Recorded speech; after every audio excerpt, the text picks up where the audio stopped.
Big challenge. Use the gavel. I'm going to call the Springfield City Council work session to order with roll call.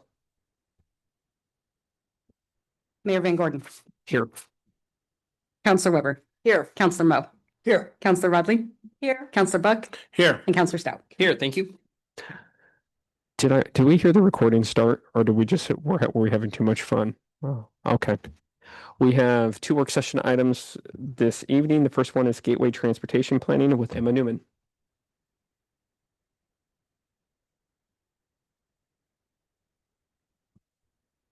Good evening.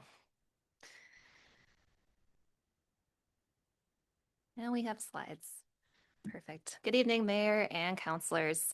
I'm Emma Newman, your Transportation Planning Manager, and I'm here this evening to talk with you about Gateway Transportation Planning.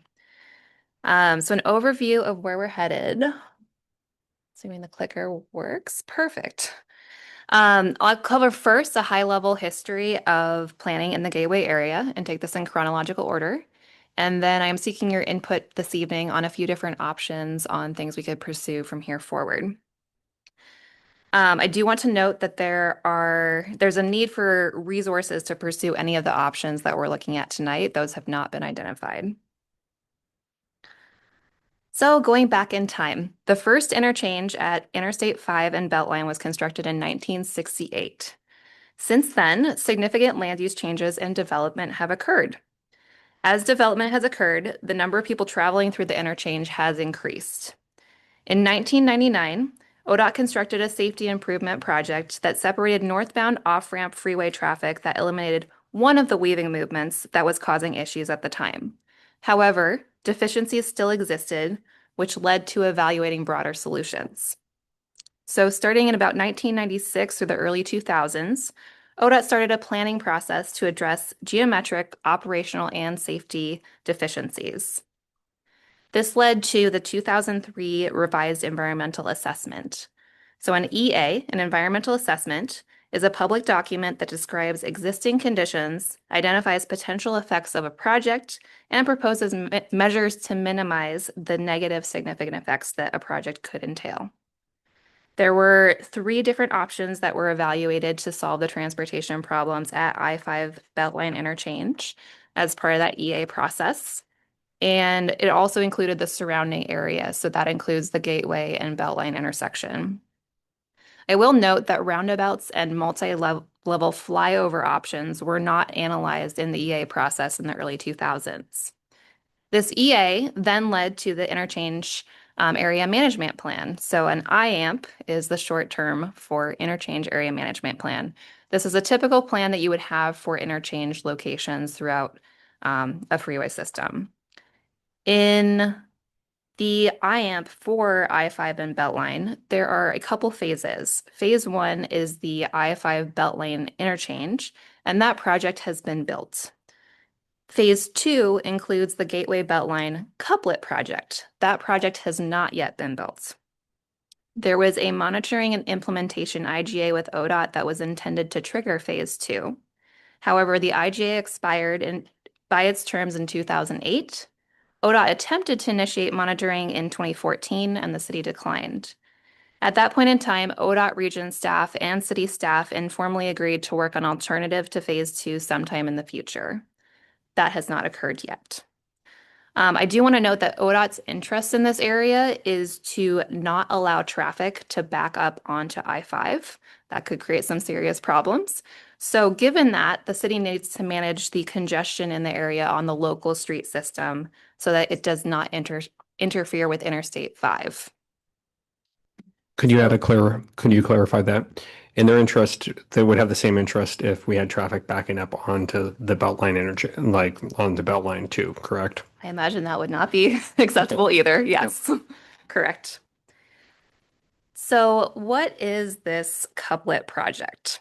Up on the screen, you'll see a photo from the environmental assessment, and this is the Gateway Beltline couplet project. Completing the project would require relocating multiple businesses, including gas stations, a convenience store, and Hop Valley Brewery. You can see kind of where Cruise Way and Hutton Road, that is the part of the couplet that is referenced in its name. So moving along, in about 2011, the city of Springfield started developing our transportation system plan. Previously, there were transportation plans, but they were for the region, not specific to just the city of Springfield. In 2014, the 2035 Transportation System Plan was adopted. Roadway Project R50, as you'll see here on the screen, is included in our Transportation System Plan. The description is as defined in the 2003 revised environmental assessment, including Cruz-Hutton Couplet Gateway Road improvements. At that point in time, it was estimated at $12 million, but that was back in 2014 and would likely cost significantly more in today's dollars to build the project. Development relies on R50, this project, to adjust transportation system traffic needs in the Gateway area. In addition to development relying on R50, there are three primary concerns from a traffic impact perspective. One, exceeding intersection capacity. Two, longer queues than the infrastructure is designed to accommodate.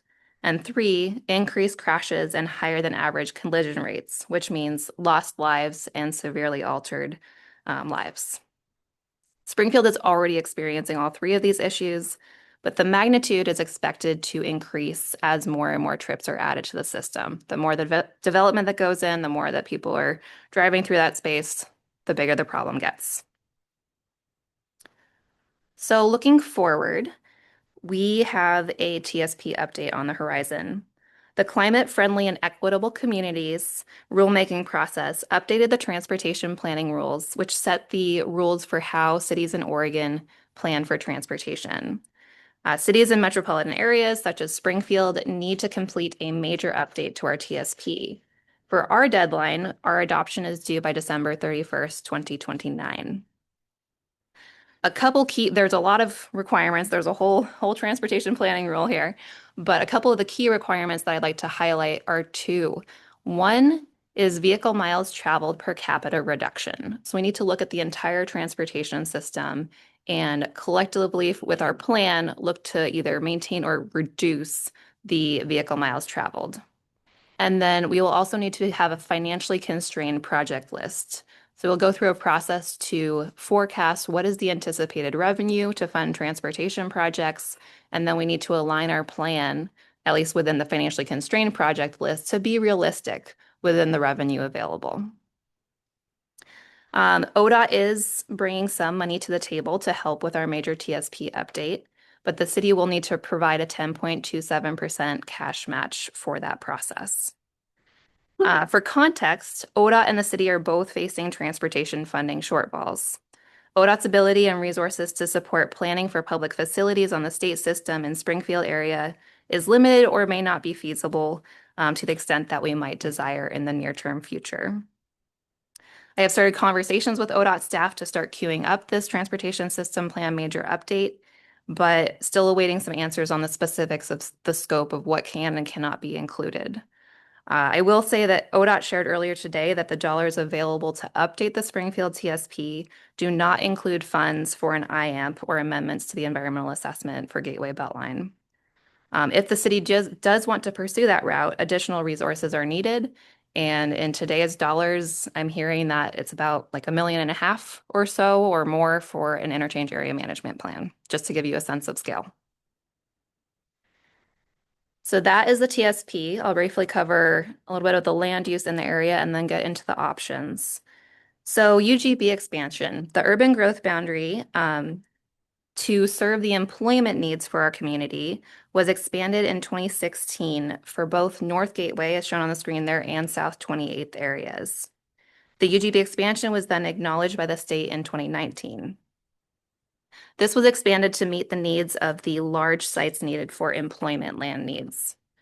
And as you'll note, employment does not add more residents to our community. So planning for transportation for this area could add more trips, but is not adding to the per capita for that citywide calculation we'll need to be looking at. The transportation plans, when the UGB was expanded, were not completed at the time and have not yet been completed. We do not have transportation plans to serve this area yet. Development of the lands in North Gateway will further impact the Gateway Beltline intersection that we were talking about a moment ago and the surrounding areas that must be used to access the North Gateway area. Addressing transportation issues is the critical path to achieving economic development in the North Gateway area. There is other planning that is needed, but transportation is really the key issue. So now we get into some options. So options to address congestion at Gateway Beltline, as well as the safety issues. So option A would be to build the planned projects, including R50, the couplet. Option B would be to change plans. So change the planned projects, including R50, and or accept higher levels of congestion. There is a thing called an alternative mobility standard, which essentially says we will accept more congestion at specific locations. That has been done for some other intersections within Springfield on the state system. But that's just one of the options available, or it could be a combination of both. So I just want to note that if we do change R50, it would also have business impacts and high cost. There is no perfect solution that is low cost and gets done today and solves all the problems. Additional funds would be needed to pursue and complete any of the options. And then addressing traffic congestion in this area at Gateway Beltline, regardless of the North Gateway UGB expansion area, kind of is an issue on its own, but not addressing this issue makes it harder to figure out how to plan for the North Gateway area. And then for options to incorporate North Gateway planning into the TSP, there's a couple different options. I can't promise that either one is necessarily going to work and be perfect, but I want to start thinking about ways that we could pursue this. So the next major TSP update, which is required to be adopted by December 31st, 2029, must comply with the new Oregon Transportation Planning rules. And those rules effectively prevent doing transportation system planning solely for North Gateway area prior to the next TSP update. So the soonest option would be option 1, which would be attempt to plan for North Gateway within our next major TSP update. Option 2 would be to defer the North Gateway planning and adopt a refinement plan in the TSP. So we do have the option to identify plans to do further planning in the TSP document, but the actual details of those plans would be done afterward. Pursuing either option for planning the transportation system to serve the North Gateway area will take years to complete. However, it would be helpful to get an indication from City Council as to your preferred paths to pursue. In your packet, attachment 2 is a memo from staff, as well as an attached memo from Kittleson Associates from 2022. As well as I also want to note that the urbanization element in the City of Springfield's comprehensive plan provides information on the planning work needed that needs to be completed prior to development approval for the properties located in the urban holdings areas, which is that North Gateway area right now. So with that, I'll just say staff are seeking input on which options to pursue, recognizing that additional resources will be needed for whichever paths are chosen.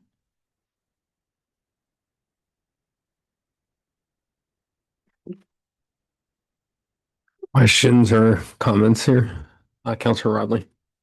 Thanks. I'll kick us off because I probably have some messy things to say. So first, I wanted clarification. When you talk about the overall reduction that's being demanded, is that like overall the whole city? Is it per capita? Is it when they talk about reduction, what does that mean? Because if we grow as a city, we're going to have more trips happening. So I'm like, how is that being measured? Yep. So there is a transportation and land use model that will be updated as part of the TSP major update. And then we'll be plugging in information to that model and making sure that the planned projects overall are looking to reduce the vehicle miles traveled when calculated out per resident in Springfield. Okay, that's helpful. That makes sense.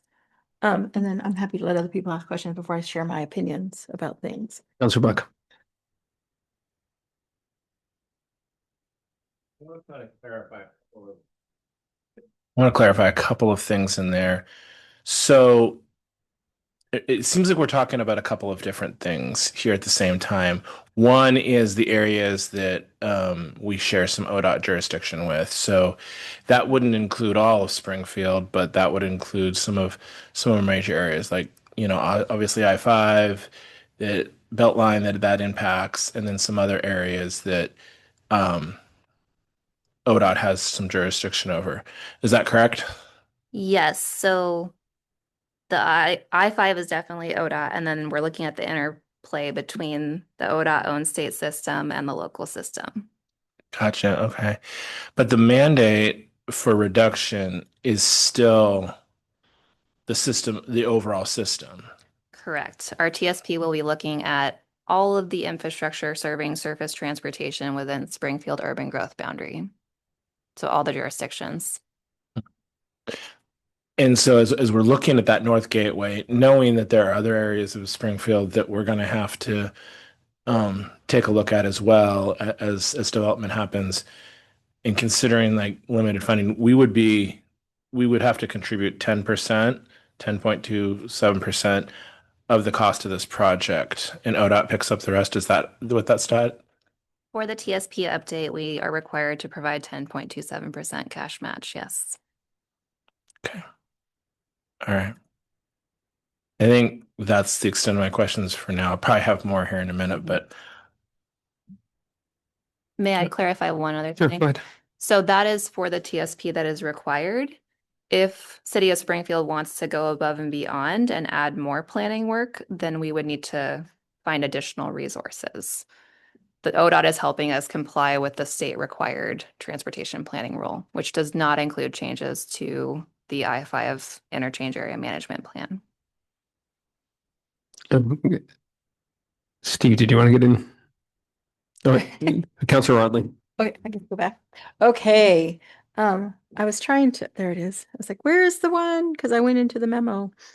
I think I just, first of all, I really appreciate this work. And I think this is a perfect time for us to be talking about this. This is definitely in the last year or two has bubbled up. And I know that I've had, when we've met with our state delegation, we've talked to them a lot about if we're going to keep putting stuff over there, we really have to talk about it. So it's a good time for us to be talking about it. Sometimes these things come to us and it's like, please, can we not talk about this? But there's been so much activity happening over there and potential activity happening over there, particularly with businesses and the medical profession and all of those things that we've really been thinking about. What is that going to look like in terms of how is that impacting the traffic? So I think I think that we're going to have to look at it. This is my opinion that I don't think we just go forward with what we decided to do before. So we do need to look at it and change our plans. And I'm not really, and I think we have to put some time and energy into it as opposed to like kicking that can down the road where it's like we could change plans, but we could just wait. I think that the part where you put in there that we have to accept the congestion, I mean, there's already a bit of congestion in there, particularly when you get around all of that sort of retail area as you're coming down Gateway. My concern is around, I think there's places where we can accept the congestion, and however, having it over by the hospital or if there's new things that go up in there, that's not a place where I think we should have congestion. And we've already done a lot of infrastructure work there to make the traffic flow pretty well. So I think I'm leaning towards option B of changing plans. And then also, I think option one, maybe around the TSP update, in terms of us kind of digging in and thinking about what that needs to really look like and analyze the needs and all of that. So I think that's where I'm landing, and I'm looking forward to hearing what my colleagues have to say about this, but I don't think this is a like we sit on it or kick the can down the road. Councilor Weber. I do agree that we need to kind of make some decisions around how we solve for the issues that are in that area for sure, with increased building and all of those things. But how much, I guess one question is how much support during the development process can we get for fixing some of this congestion issue? And it might be helpful to have some sort of an idea what cost and staffing time looks like. I mean, just not to the minute detail, but just generally kind of what we think that will take as far as time and cost. And then maybe in comparison to hiring a consultant to help us complete that planning work. I would like to see if one of my colleagues in development, maybe Michael, wants to speak to the development question. So, um, good evening, counselors. I'm Michael Liebler, City of Springfield's Transportation Planning Engineer. As development comes in, we often review a lot of their different applications. We don't have a specific reimbursement district set up for this area to exact any funds or get anything specific to supplement the funds for a study or for this project right now. That's an option for the future in terms of planning to think about setting up a reimbursement district or something like that. For zone change applications, typically the TPR, the state planning rules, require us to do analysis to show that we are maintaining the mobility standards that are set in our TSP and by the state. As part of zoning applications, although the TPR allows for the city to give a finding stating that it is reasonably likely within the planning horizon that we will build that project. So when the new hospital came in, there was a zone change. Hawes Building proposed a new zone change. Per state law, and they're allowed to rely upon the couplet. So as of right now, development, when it looks at it, it does the analysis and it shows that it's not meeting our level of service standards, and it has a higher than regular crash rate. But when you plug in for like a zone change application, when you plug in that couplet project, it provides the additional capacity that allows them to kind of continue with their development. Different development applications are different. An annexation is different than just a simple zone change. And when we're doing a site plan review, like for the hospital, we also have to remember to stay within proportionality. For Nolan and Dolan, there's a nexus and proportionality for what we exact. So as part of development, we haven't been exacting money from businesses as they come in, other than the typical system development charges. And so that's where we're at kind of with development as we move forward. Councilor Stout. Thank you. I really enjoy this question. I think it's so important for the future of our community. I concur with Councilor Rodley that I like option B option B towards changing plans, and then option 1 on the TSP update. And I think the nuance that I would give to that is simply that I would love to see, as we do look at changing plans, what is the minimum level of changes we can make to achieve the necessary standards? Now, I don't want to say that in a means of just paying lip service to the state. That's not what I mean by that at all. What I mean is that what is the least amount of money that we can spend, the least amount of changes that we can make, so that perhaps in an iterative fashion, so that we can still achieve our goals, but without making massive, huge changes. The one thing you did say, Michael, just a second ago that did prick my ears up was a bit about the crash rates being higher than average. I think if we're looking at that, I am sensitive to increased crash rates. What can we do? What's the smallest change around there? And I know that's got a little bit off the topic of what we're really talking about, but I think that's just such an important component of what we're talking about. And about 10 times more if one of those was a pedestrian or bicycle crash. So that's kind of where, as I'm just trying to add some nuance to it. Yes, I do think we need to change directions on this. I do think we need to plan for North Gateway, look at what's possible, what kinds of developments are going to be welcome there. But with the minimum amount of changes, because people will adapt and we don't know how they're going to adapt. We're a complex adaptive system. We don't know what people are going to ultimately do. And as long as we're also paying attention to the crash data, that's I think really important to me. So thank you. Councilor Buck. So I want to clarify something, because I think that I agree with Councilor Rodley. I just want to make sure I understand it. And part of it, where I'm coming from, is our office is on Gateway Loop. So I deal with this daily. And I can tell you that there's congestion on Gateway. Like there just is. And I don't know that there's going to be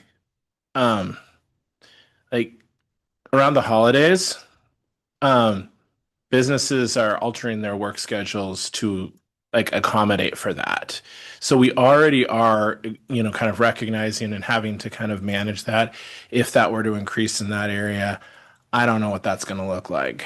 And there's a lot going on in terms of pedestrian traffic, bicycle traffic, a lot of cars, and depending on the time of day, getting in and out of the parking lots, kind of where from Chick-fil-A to where Five Guys and Panda Express are, that whole thing, that can be really challenging. So if I'm understanding correctly, changing plans, like if we went ahead with option A, we're just kind of looking at the couplet and we're just kind of looking at, it doesn't really affect that area as much, but it also affects businesses and utilizes resources. So by changing plans, we can look at what does a solution look like, not just for that interchange, but kind of that whole area. So how can we kind of keep things flowing? Because I know we have done a lot over there. There's just a lot of cars and there's a lot of people.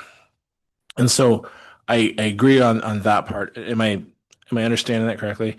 And then I think if we wrap this into a larger transportation plan, I like option one as well, because I think that North Gateway is a very important part, but there's other aspects, there's other areas of Springfield I think we have to also look at as well as developments happening. And so I would hate to see us tie up resources and not be able to do anything elsewhere. Councilor Wadley. Thank you. And I really appreciate the conversation too that's happening here from the dais and how we're digging into this. There was something that Councilor Stout said that got me to thinking about this, because as I'm looking at this and we're talking about flow of traffic, I think there's such an opportunity if we're going to go back and look at this to see how do we get people out of their cars and make it more pedestrian and bike friendly. I will say my son lives over there and only uses bike and bus transportation, which is super handy because you've got the MX right there, but it's not always the safest. And when I hear about we recently had like a crash with a bicycle or a pedestrian. So I think as we look at this, and if we're going to go back into it, which I think it sounds like people are pretty much in alignment, maybe it's not just about the traffic flow, which we've already done a lot of infrastructure work, but maybe there's like some, pedestrian bridge over Gateway, or there's some things we can do that would make it easier for people to get there, park, and move around a little bit more.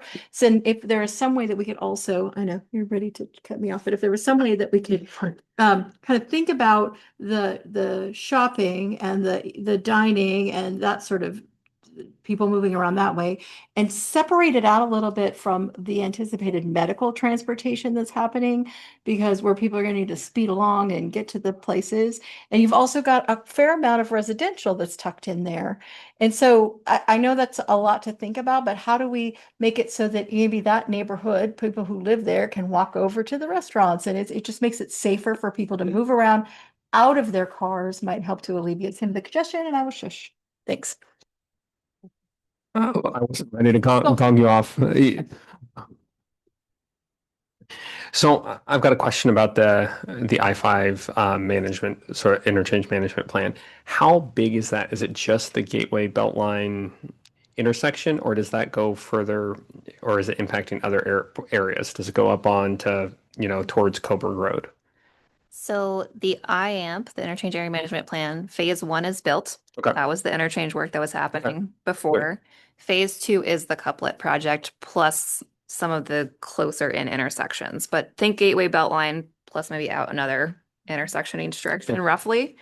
The planning work that would be needed to do more planning for North Gateway and the transportation system in the area, that's where you start expanding out. And in the Kittleson memo, there is a visual that you might find on page 12 of 13 that shows the potential impacted corridors. And so that shows the different places and kind of how far out some of the impacts would be expected to go. So how do we think about the work and development that the Eugene side has seen that is up around that North Game Farm sort of area, right? Because a lot of that medical traffic, and especially with the new Slocum building, like I think that's pushing traffic back down towards our side. Is that accurate? Yeah, so part of the TSP requirements are making sure that we're doing that interjurisdictional coordination piece because transportation is inherently about connecting people and it doesn't care where the line is for the jurisdiction. So if we think about that sort of one step forward and, not to, to think about sort of Eugene, does Eugene in those regional transportation conversations, does development on the Eugene side sort of buy capacity on our side or vice versa? The model that is informing both the Springfield TSP and the Eugene TSP, as well as the Regional Transportation Plan, which was recently adopted, it's looking at the whole metro area. So it is taking into account the change of plans on either side of I-5.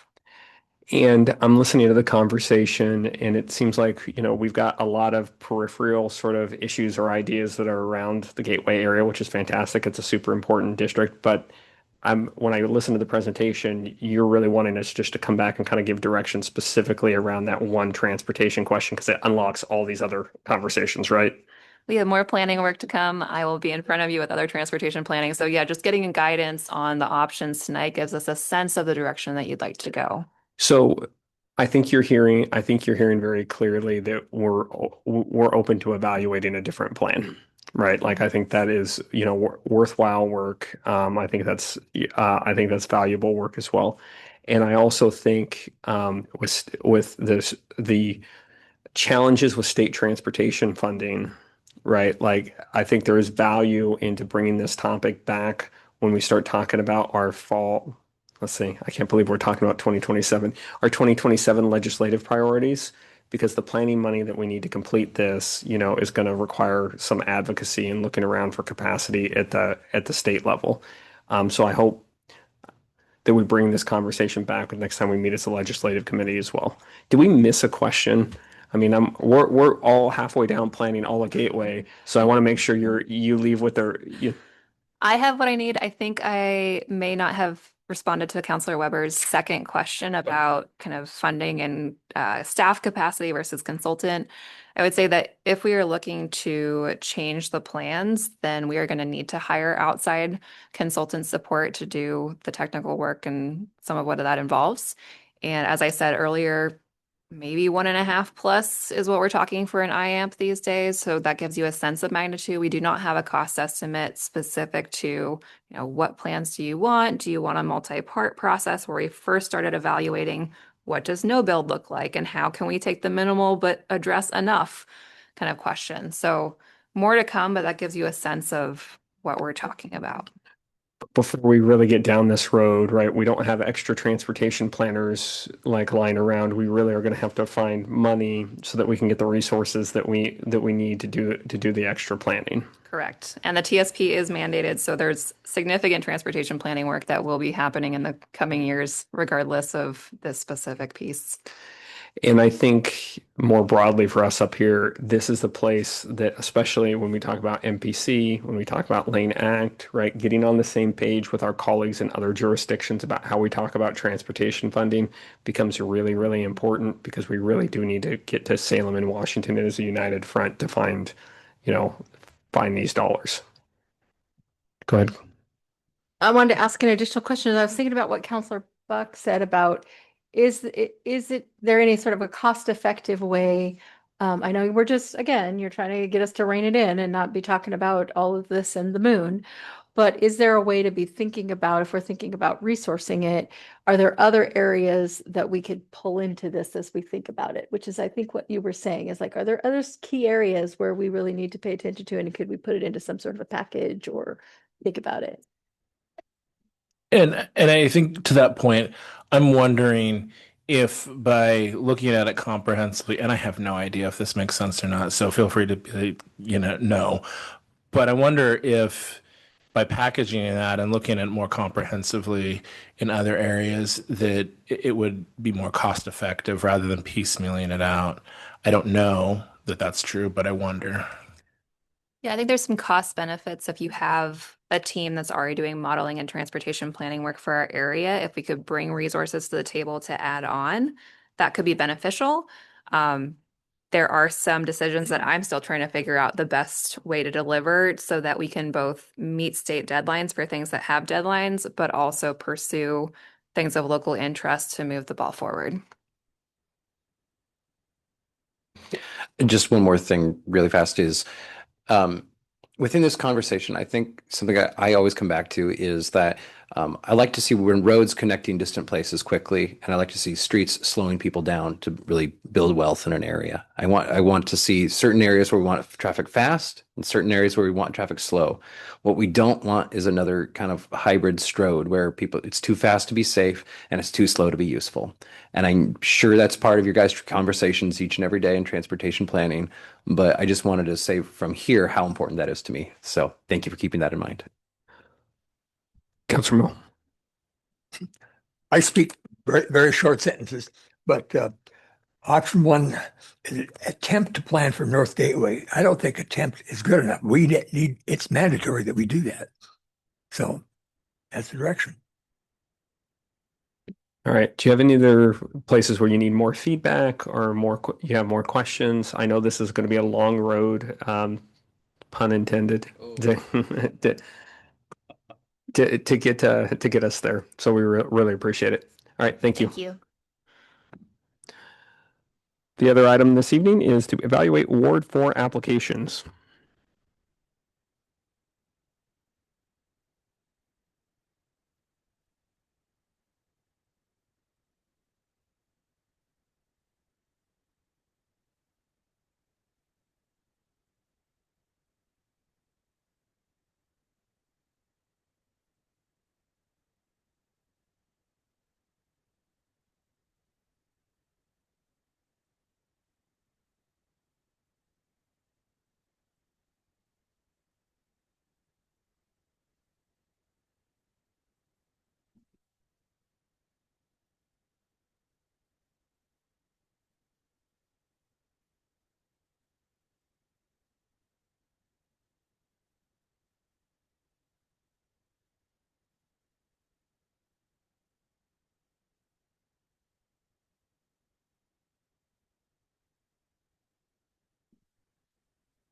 Good evening, Mayor and Council.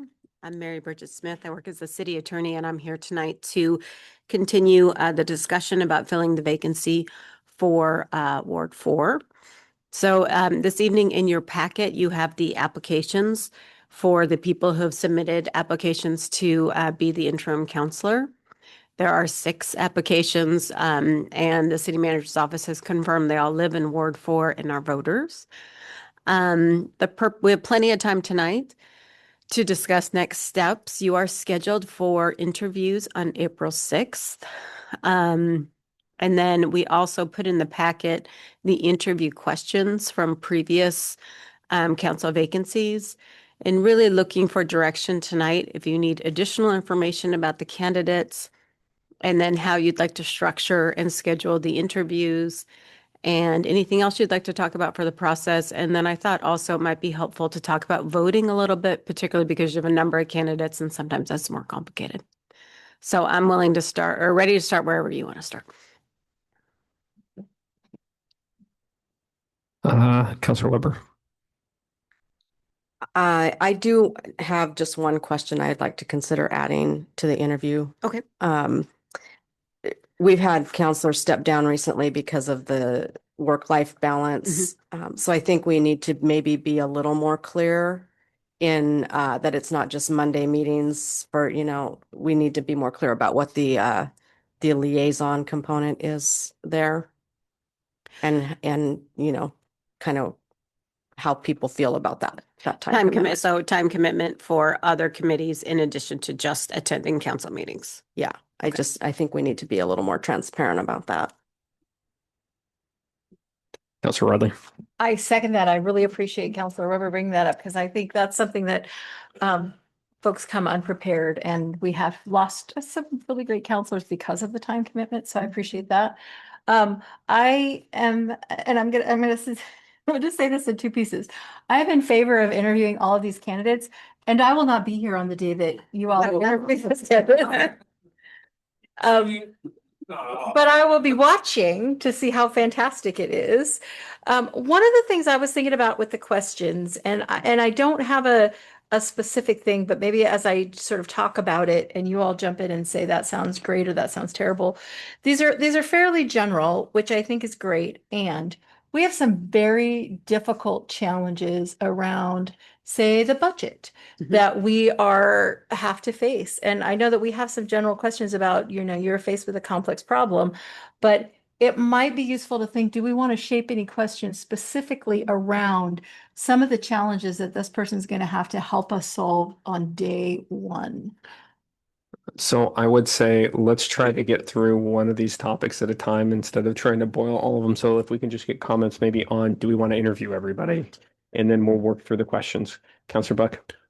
All right, I will stick to that question here. It's subtle following instructions this evening. Okay, I'll try it.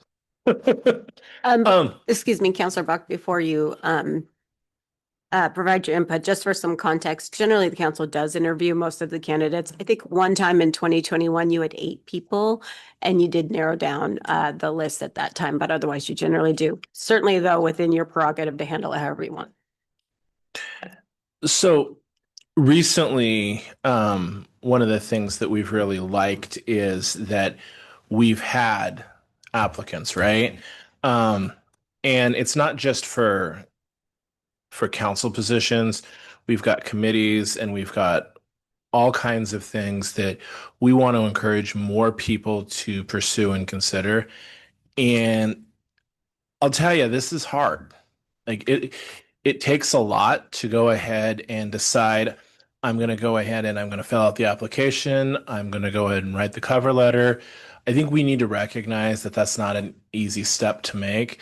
And the steps get harder from there. I think we need to, I feel strongly that it's important that every candidate that goes through the steps of giving us a complete application, that we listen to what they have to say and we interview them and we give them that opportunity. Okay. Councilor Mill. They've taken the time to study and go through the application. And I believe we should give each one of them time to talk to us. Okay. Yeah. Thank you. Anybody else? I think we're ending up with interview everybody. Okay. So if that's 6, oh, sorry, go ahead. Of the folks in the packet, did we get complete applications on all of them? Because, I just want to make sure that everybody answered all the questions and everything was complete. It appeared that might be the case, but I just want to confirm that. I believe that they were complete, yes. Okay. So I think we're saying interview everybody. Okay. So then if the choice is to interview everybody, then you can look at the interview, maybe since you have a number of people certainly it could be an opportunity to look at it a little differently in terms of maybe less questions or questions that are structured a little differently. So you might get different answers, more narrative answers or substantive answers in the interview, or you can stick with the questions that you have. Knowing that Councilor Rodley will be gone, usually what you've done is round robin, each person asks, so we can figure that out at the time. The questions in the packet were the same questions from the most previous vacancy for Ward 5. And certainly happy for any input you have on those, how you want to structure those. Do we need to guide you on time per person? Well, might be. We have, schedule-wise, you have 40 minutes scheduled on April 6th for the interviews. And then since Councilor Bradley is going to be absent, it would be most likely helpful to just do the interviews on that day and not slip into deliberation when you're missing somebody. But you do have 40 minutes at that time. We might be able to see about April 13th if you wanted to try, and that's a CETA and a work session night. Potentially maybe 15 or 20 minutes on that night, depending if you wanted to try and slip in there or try and add additional night to April 6th. April 6th has a lot going on. So, so let's do this. Can you make sure and write us a note when we start and remind us not to slip into deliberations without Councilor Rodley here? I'm sure you will keep us on the going the right direction. Is it possible? I feel like we're not going to get this done in 10 minutes per person. Is it possible that we can get 15 minutes a person the 6th? I would love to get it done in one sitting if we can, so that we don't actually, aren't carrying this thing over because we got to get it decided. Sure. So interview everybody on the 6th, 15 minutes a person, 15 minutes a person. and we'll have to keep it pretty tight. I know we're asking staff to just manufacture time here, which Allison won't look at me, but yeah, I think, go ahead. That will push the discussion for the payroll tax, because that's also on that same set. yeah, we probably got to get that done too. Yeah. Okay, so maybe we go to questions here, and then we'll come back to this. Okay. But I think the thing we want to that I'm looking for head nods is, does 15 minutes seem reasonable for everybody? Does anybody have a? They've spoken a lot in their application. Now, the questions that you're talking about are the ones that you ask them during the interview. Correct. 15 minutes seems like a good amount of time, but Yeah, but that would cover us getting them up here and, getting started. So, okay, we'll work on the time piece and see if we can get it all. We can fit it all in the 6th and give Allison a chance to look at it. Okay, so the questions. But one thing you could consider for the questions is having less of them, but have them be maybe, look, you could combine kind of what you're trying to get at with each of those questions. And then people aren't asking there's not that chance that someone is trying to respond to 6 questions. It can be a lot for people to do. So looking at the questions now as it stands, there's 7 with is there something you'd like to ask us? Counselor Weber had talked about the time commitment. Also making sure, and we can add, Counselor Weber, to that point, I can add information to the AIS on the 6th that kind of outlines a little more what the time commitment looks like, and that information would be out ahead of time, at least to give some context. I think that would help answer the question more quickly if that information was, they were able to review it ahead of time. Okay. All right. So are we obligated to like an employee interview to ask everybody exactly the same question? I think you're obligated to have a consistent process. Okay. So what I would recommend is that the questions are the same for each candidate, but they're going to give you, hopefully they're giving you some answers that you could spur with a follow-up question, and that could be different. So just because you ask one candidate a follow-up question doesn't mean you have to be like, oh, now I have to ask the next person. But it's probably best if we give everybody the same general framework to start with. Okay. And often they're published in the packet anyway, and then that gives people an opportunity to really look at that and decide how they want to look at it. That's just it. May I propose to my fellow counselors that we strike question 3, only because this is not an elected position currently. Mm-hmm. It's counselors are elected by citywide rather than by ward. I mean, just it could save us some time. That's all in terms of the 3 is meaningfulness. pretty, yeah. Okay. Are people okay striking 3? Oh, yep. Go ahead. I'm totally okay with striking that, and I will speak to the reason for it. And maybe there's a way to combine that with the question 6, because I think what we're trying to get to is that because in some places folks are elected by ward. And so here, the sort of understanding of, who the constituents are and how you represent them, along with this understanding of what the role of the council is, what the role of city manager is, that kind of thing. So, but I am totally okay with striking it. And is there a way that we get the same answer in another way? Go ahead, Councilor Buck. Yeah, I don't like the way question 3 is necessarily is worded, because it doesn't get at what I would feel kind of the important aspects of that general subject are. I mean, Right. And having gone through this process recently, I think it's really important that candidates understand, it's going to feel like you get appointed and you have to run for election 5 minutes later. And it's going to be a whirlwind. There's a huge learning curve. And with this much interest, what that looks like.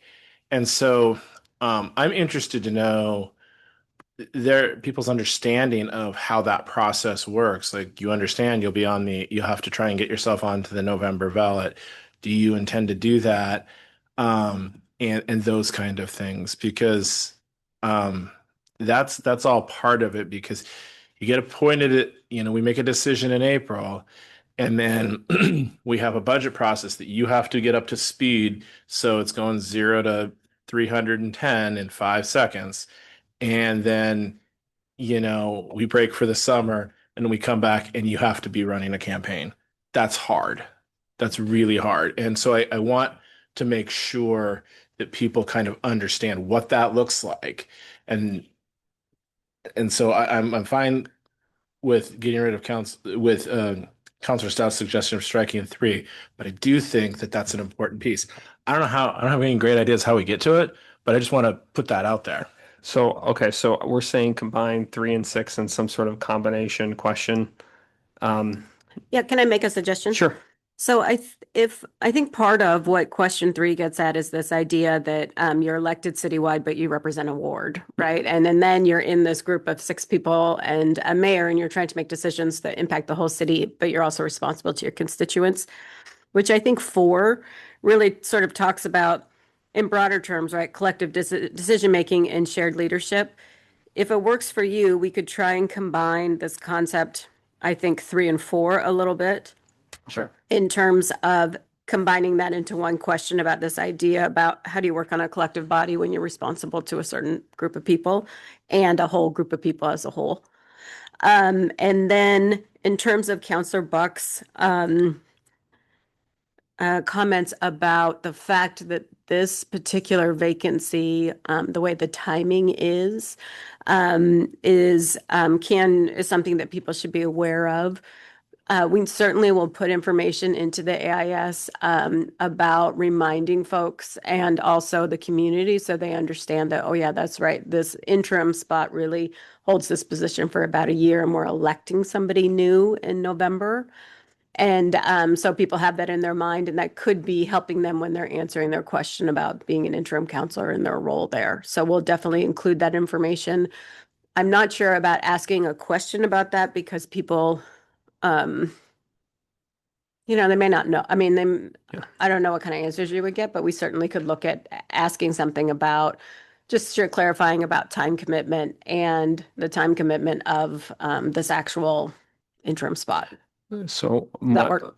my take is we shouldn't ask a question about it. Okay. I think if we put it in the AIS so that they know, but if we ask, right, we're going to weigh that to consider whether or not we appoint, like whether or not we're appointing folks. And I don't know what people want to do politically, if that is something that we should necessarily consider. We've had that happen in the past where people have just had a desire to, step in for a year until the election has happened. Okay. Go ahead.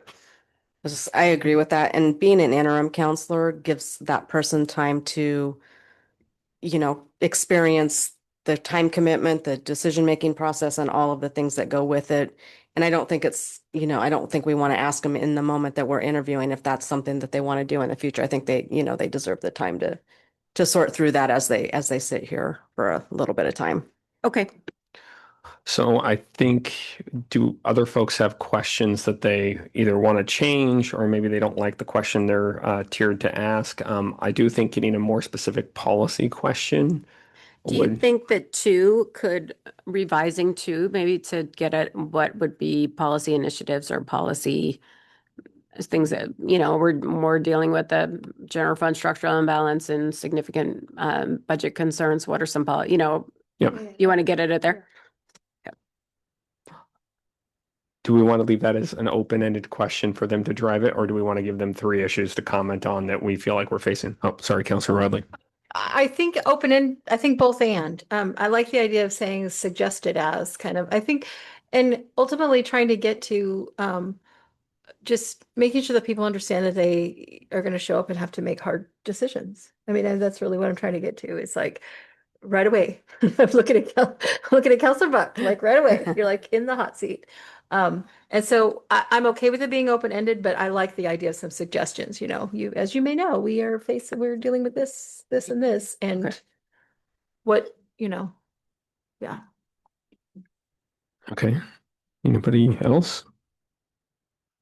Or other questions that you feel like we're missing? So we added a policy question. We had, we thinned out some of the sort of, I guess, process questions. Mhm. Go ahead, Councilor Whitman. Just on this question of getting to specific topics or issues that we're facing. I'm looking at question number 5, and I think it's kind of the same question, just without, like, I think it could be combined Okay, and maybe take it down to one question that 5 way. and 2. Yeah. Okay. I think that makes sense to me.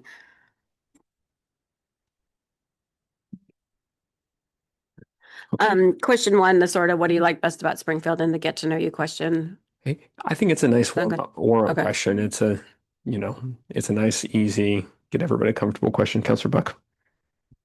I'm curious. It might be interesting or maybe not to kind of have a question in there or couple it with one of the other questions as to why you're applying for the position. Like what's your interest that's drawing you to city council? Maybe we don't want to ask that question. I don't know. Maybe it could be part of a warm-up question. I'm not really sure.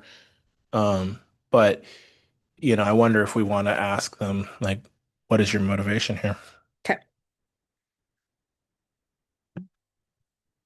Just confirming. I just want to look at the application real quick. Yeah. Go ahead. Why do you Yeah. want to be an interim is Yeah, I part of the application. Yeah. Have that as one of the questions we ask folks. Yeah. Okay. Do you have anything else you want to add? Some of these questions are already in there. Okay. Yeah. Other questions about questions? Can I recap what I think Sure. I'm hearing? So it will be important in this AIS for the candidates in the community to add additional information about time commitment outside of just regular council meetings, which particularly for this person will include the budget process, which will kick off pretty soon after they start, and then other obligations for committees. And then also a reminder that this interim counselor position actually is relatively short. It's less than a year, and then there'll be an election to fill the second half of that term. That will be in November, which is something a little bit different, so the public is aware of that. And then in terms of Councilor Buck, did you? Okay.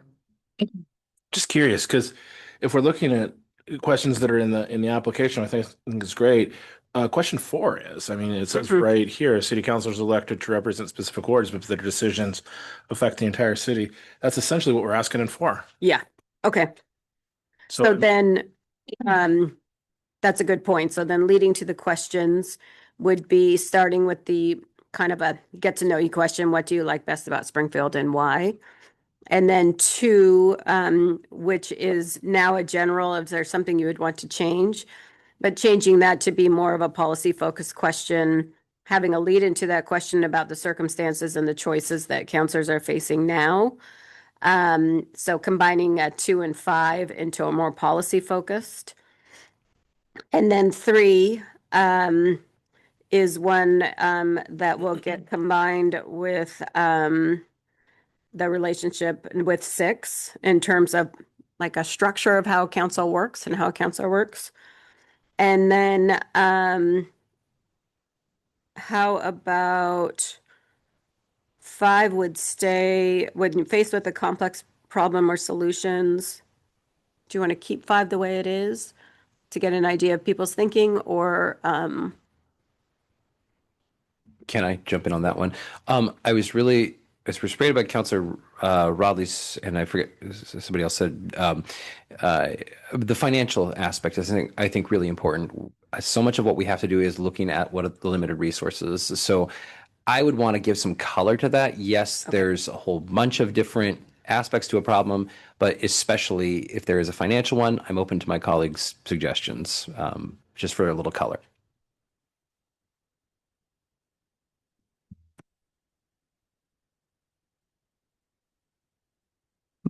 So I think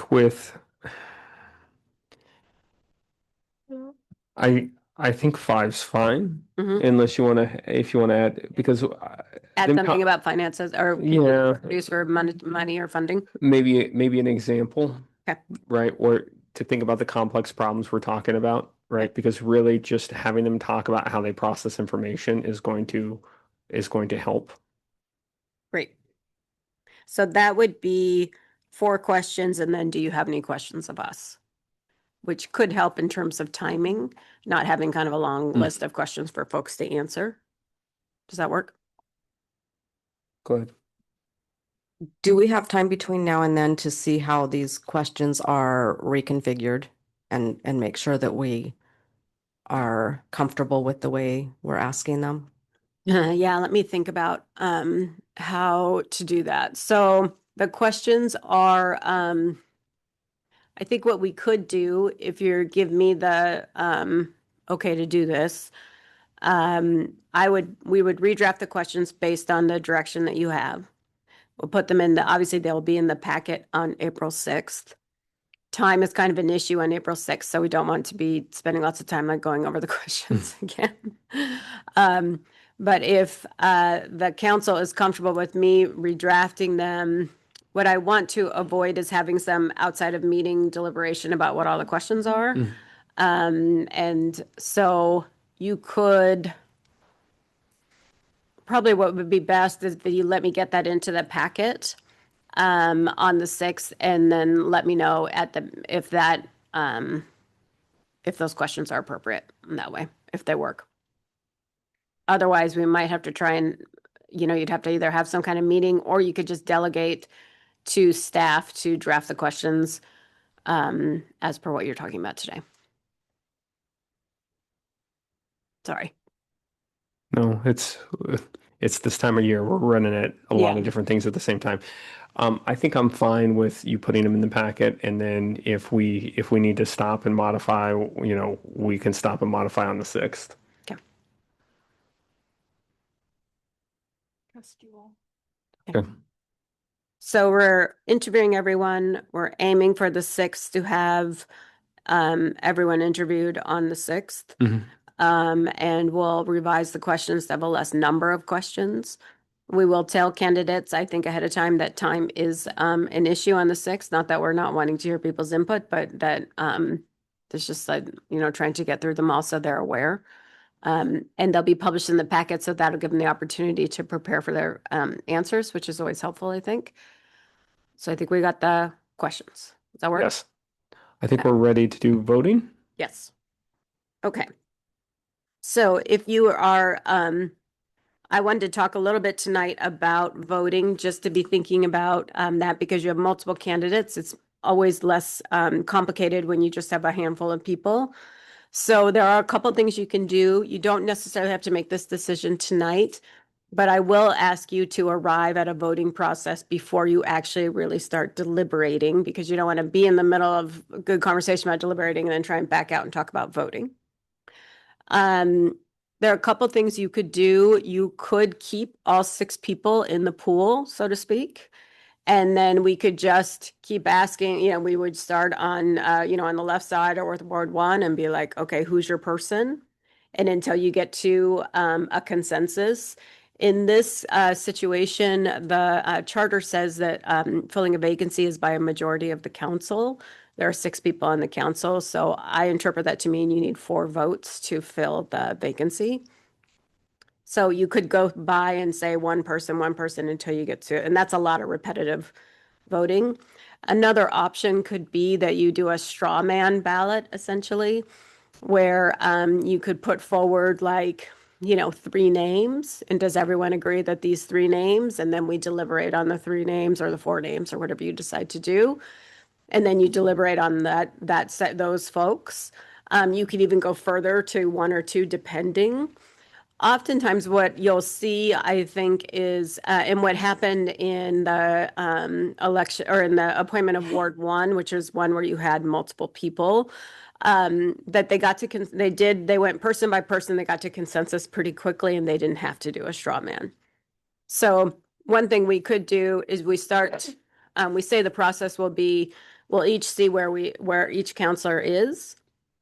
And then if you're not, if it looks like there's no consensus on 1 or 2 candidates that you want to move forward for further deliberation, then you could try and do a more formal straw man vote on a proposal for certain people. So if we if we took it in steps, if we just took kind of everybody do a temperature check, and if somebody could get to 4, we wouldn't have to do a straw man.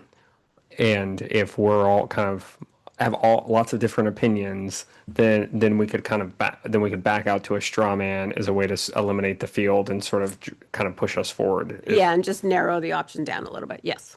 Okay. And then we can use that kind of as an iterative process to work our way to a point where we're down to 1 or 2 people. Correct. Okay. Other questions? Councilor Buck. So I wanted to clarify a couple of things.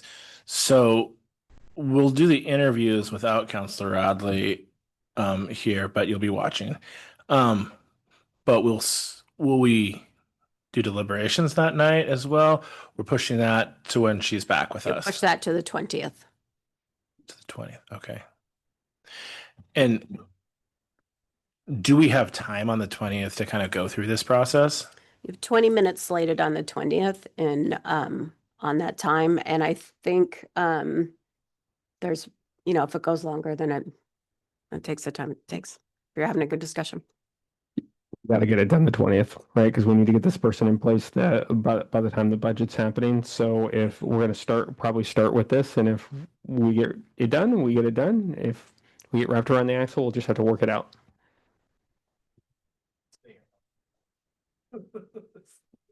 And by then you'll have more information, right? You will have had, you've had longer with the applications, you've had the interviews, you'll have more time, I think, to let sink in what you're thinking. Yeah, and this I feel like is a trust the process. By the time we have questions, right, and we start meeting candidates and doing all the things, it's going to we'll get through it in a reasonable amount of time. Other questions about voting? Okay, so do we have to agree, just us telling you that we want to do, one initial vote and then a straw man and then another straw man if we're still stuck? Is that enough on I voting? think that's enough for this. I'll put that into the information on the next AIS so you can see that in writing. I'll do a process check with you before we get going, and you'll be like, yeah, that's what we want to do. And Or, no, I want to do something else. And the magic number here is 4. Magic number is 4. Okay. I have one last item, and I'm just trying to recall. The council has the applications, and you asked for an application on your form with a cover letter, I believe. And then I think it probably would be expected, and we've received already sort of, I think, unsolicited letters of support for certain people. And I would recommend we just send those to you like we would any other feedback that you get about any other issue that is before you, just like any other constituent. But those are outside of the process and the packet in terms of what you had requested to evaluate candidates. Does that make sense? Okay. So I'm already starting to get letters from folks. Sure. Yeah. So what should our process be to make sure everybody's got the same content? Right. Oh, that's a good point. Right. Yeah. So it sounds like some of them may be coming in through the, public records portion, and those things There's a forward. CMO email address. And so typically, often that just gets sent out to everybody to say, hey, by the way, Mayor and Council, this came in for you today. Because I think often on the website, people see that email and they think, oh, this will get to everybody instead of sending a separate email. So it would be my recommendation we continue to do that. If you have specific letters that you receive or emails or communication, you could send those to the city manager's office and they could distribute them that way. I think that's probably the best plan, because that allows everybody to the CMO's office to kind of control the flow of information to make sure everybody gets, otherwise it's just going to be a little bit chaotic. Yeah. But And that is happening. We are getting direct emails, in some cases calls about a particular candidate. So I like that we have a place that we can direct that back to so that it is streamlined. Because my concern is that if constituents, feel comfortable with, me or Councilor Weber or Councilor Moe, they're just going to reach out to them and give them their feedback. But that kind of unbalances that process.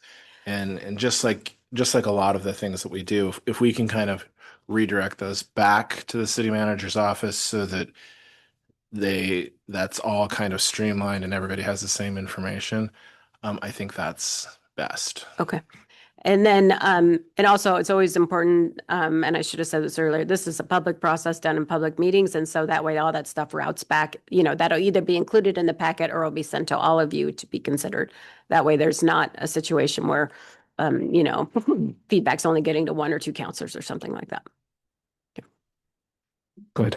I love that. And I love that we're talking about that. And I hope if anybody, folks are watching, to weigh in because, it's a very different process than when you run for office and you're out there asking folks for the votes.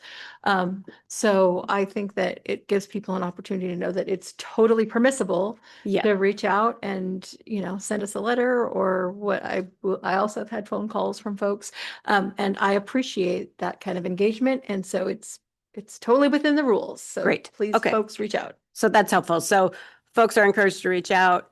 If we receive something to the CMO email, it will go out to all counselors to make sure everybody has it or we'll get it into the packet. And then if individual counselors receive something, they can route that back to the city manager's office to make sure everyone gets it. So we're all dealing off the same set of facts or same information. Yep. Okay. Okay. Do you have anything else? Let me just look really quick to make sure my list here.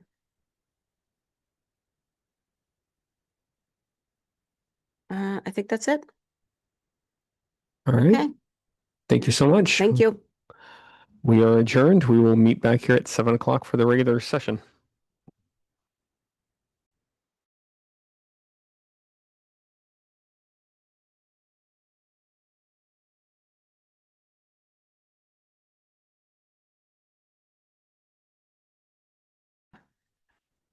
I'm going to call the regular session to order with roll call. Mayor Van Gordon, Here. Counselor Weber, Here. Counselor Mo, Here. Counselor Rodley, Here. Counselor Buck, Present. and Counselor Stout. Here, thank you.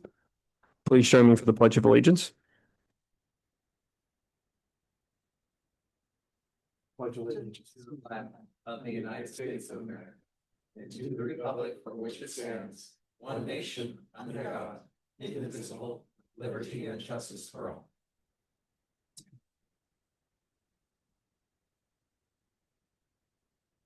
There is one designated time for public testimony this evening under business from the audience. If you are attending in person, please complete the request to speak card located at the front of the council chambers and turn them into the city recorder.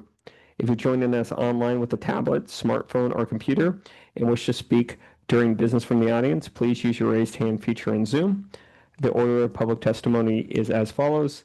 Anyone in person in the council chambers, and then anyone who has raised their virtual hand. First item, please. Mayor, the first item is the consent calendar. I'm sorry, the first item is Springfield Upbeat. That's item number 1 is the 2026 Women in Construction Week proclamation. Mayor, this is your item. All right. I've got the proclamation and we'll have you up to take a quick picture. Whereas the National Association of Women in Construction was founded by 16 women working in the construction industry in 1953 and was established in 1955 in Fort Worth, Texas. And whereas the work done by NAWIC Chapter 77 has benefited the state through community development and educational programs, whereas the Eugene and Springfield chapter has unceasingly promoted the employment and advancement of women in the construction industry, and whereas the construction community is represented by NAWIC Chapter 77 has been a driving force in fostering community development through renovation and beautification projects, promotion of skilled trade careers, and a positive vision of the future. I, Sean Van Gordon, the Mayor of Springfield, do hereby recognize NAWIC Chapter 77 and its many dedicated volunteers who work on behalf and support women in construction and proclaim March 1st through 7th, 2026 as Women in Construction Week.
All right, next item, please. The next item is the consent calendar. I move approval of the consent calendar with resolution 3A removed. Second? Neil, could you call the vote, please? Yes, Counselor Weber, Yes. Counselor Mo, Yes. Counselor Rodley, Yes. Counselor Buck, Yes. and Counselor Stout. Yes, thank you. Motion passes, 5 yeses, 0 nos. Next item, please. I think you got a call from me. You call for Oh. items removed from consent is the next Yes. item on the agenda. Okay, so Corey? Thank you. I am the one who asked to pull this really just because I wanted to speak to this project. I think it is an exciting project. I know we're talking about restrooms here. But I have been on council long enough to remember the process for this, and this I think was a great use of one-time funding.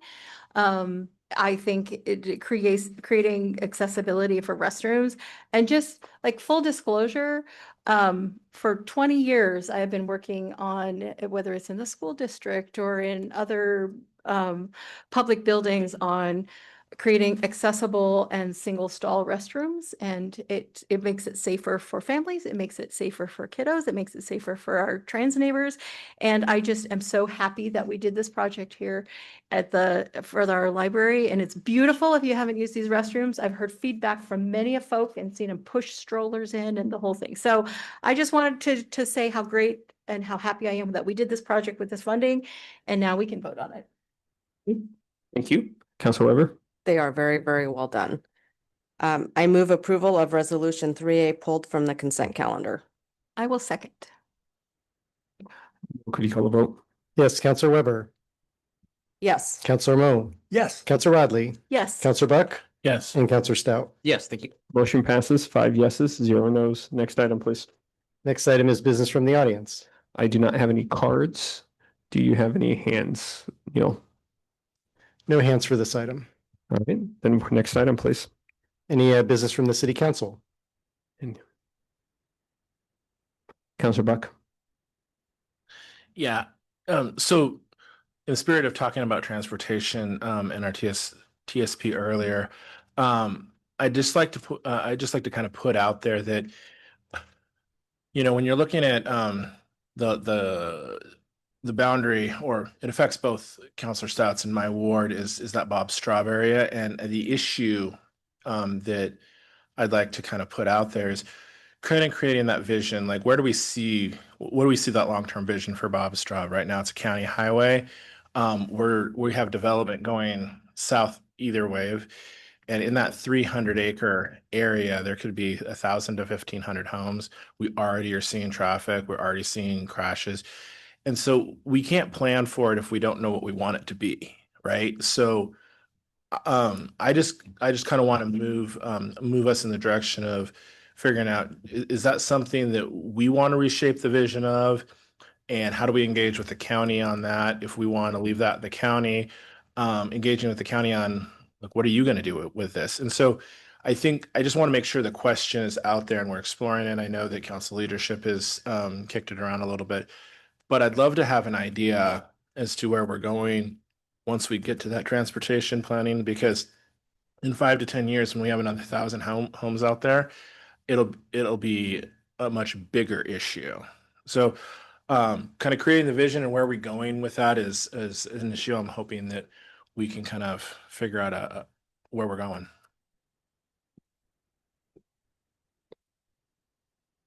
All right, that's a complicated question since it's not our road. I think I'm going to give you one thing that you could do, and frankly, anybody that is listening, I would raise the concern with our county commissioner about Bob Straub and the safety, especially around Daisy. I believe that Daisy is a pretty high impact intersection right now. And then maybe Nancy, you can help us with 2 things, is maybe give us some more detail about like what we're actually seeing from the safety perspective on, Bob Straub and Daisy. I don't know who's got that crash data, if it's us or the county, but just getting a little bit more information would be helpful. And then I think I would be open to, you guiding us on how we raise this issue with the county. If you want to do it at a staff level, that's fine. Or if you want us to sign a letter to our colleagues at the county commission saying, hey, we'd love to talk about this, that would be fine too. I think Counselor Buck has additional comments. And you know, it is a complicated issue. And when I have brought it up to county commissioners, they're more than happy to say, oh, I think we should just hand that over to the city, but they don't want to give us any resources to manage their road. And so it's not there's no easy answer here, but I appreciate you taking into consideration. I'll before I let Nancy dive in, next time they say that to you, just tell them if they bring it up to urban standards, then we'll take it from them. Go ahead. Speaking from my prior county experience, if a county offers to give you a road, it's never a good road. I'll just file that away for future consideration.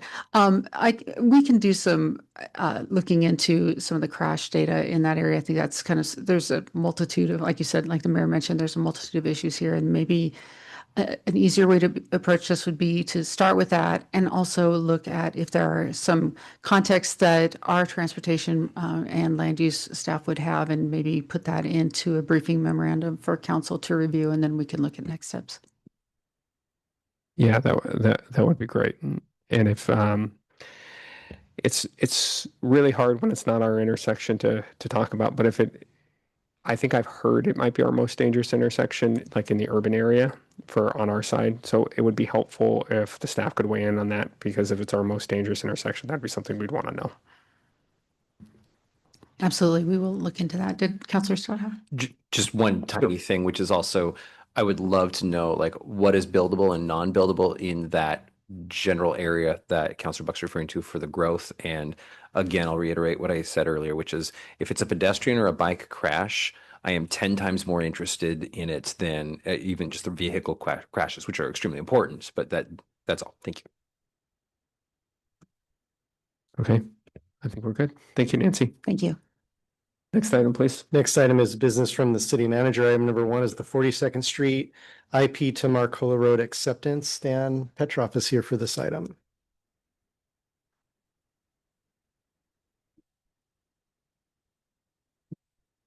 Good evening, Mayor, Councilors. Stan Petroff, City Engineer here. I'll give you a little background on the project. HB House Bill 217 allocated $12 million or so in a jurisdictional transfer where ODOT gave OR 258 over to us. As we were mentioning, they need to add money when we have jurisdictional transfers so we can bring the streets up to standards. These projects take a long time because there's an IAMP, like Emma was mentioning earlier, at all the interchanges. That's a long process. Also, the levy. We were kind of waiting to see what was going to go on with the levy because we didn't want to do a $12 million project and then have the levy come along and cause us to have to change the road.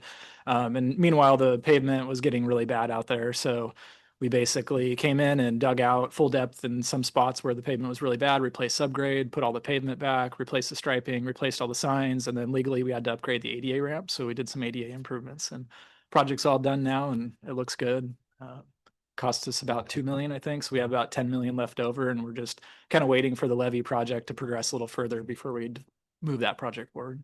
Yeah, it looks outstanding. And I will tell you a brief story. When it got done, when I walked into Rotary one day, a business owner down 42nd Street came in and gave me a hug and said that it was a life-changing level of infrastructure.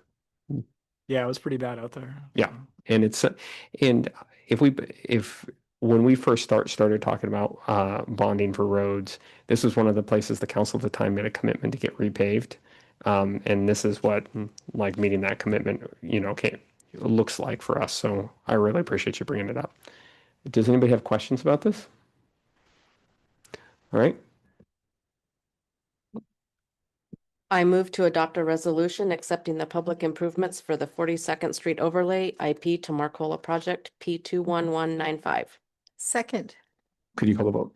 Yes, Councilor Weber, Yes. Councilor Mo, Yes. Councilor Rodley, Yes. Councilor Buck, Yes. and Councilor Stout. Yes, thank you. Motion passes, 5 yeses, 0 nos. Next Okay. item, please. Any other business from the city manager? No additional business. Thank you. Any business from the city attorney? No business, thank you. And we are adjourned. Thank you, everybody.